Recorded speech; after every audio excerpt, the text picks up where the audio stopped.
Lila Shapiro goes on in her New York magazine about Enty Lawyer of Crazy Days and Nights, better known now as John Nelson, to say, "It was an ordinary day in the desert, hot and dry. Nelson drank from a bottle of orange vitamin water. I never have abused anybody in my whole life," he told me. On the contrary, Krause had been abusing him, he said. Nearby, someone was on a lawnmower cutting grass, ignoring the noise and dust. Nelson said he doubted the restraining order would stop her from lying about him.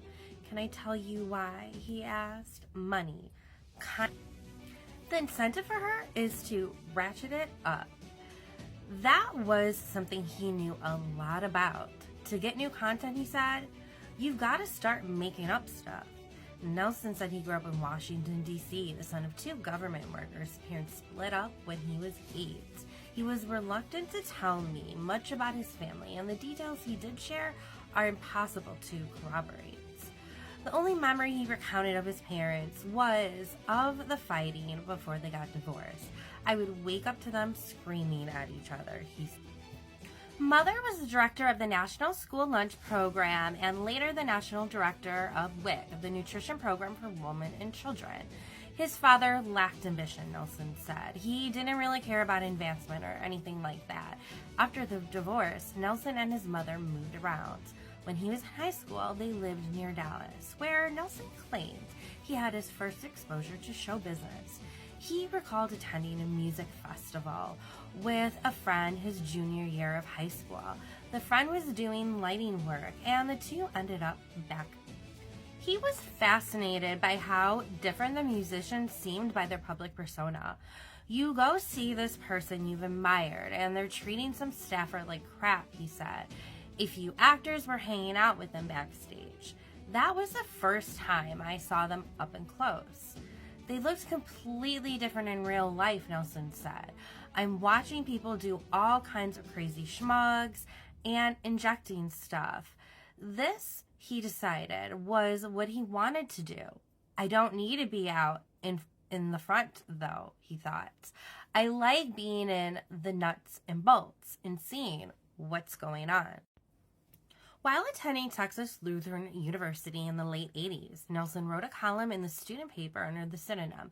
He pretended to be a rube who had grown up on a farm, a fish out of water. Perplexed by student life on a busy college campus. Around then, he started working as a freelance concert promoter, but he didn't earn enough to consistently pay the bills. So after graduating, he got a job at an airline answering phones, then moved to sales. In the early 30s, he applied to Thomas Jefferson Law School, a low-ranked establishment that later lost its bar accreditation because he didn't want to risk applying to a place that might reject him.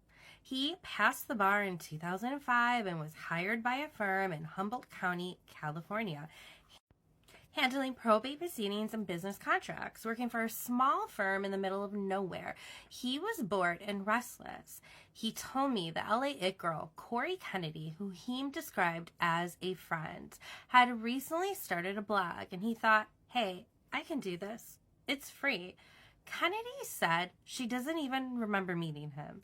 Nelson launched the blog in November 2006. While he passed the days in the office, Enty Lawyer supposedly went on a date in the LA celebrity haunt, the Ivy, ran into the Soprano star Jamie Lynn Sigler, and represented an A- list actress who almost got arrested for crack.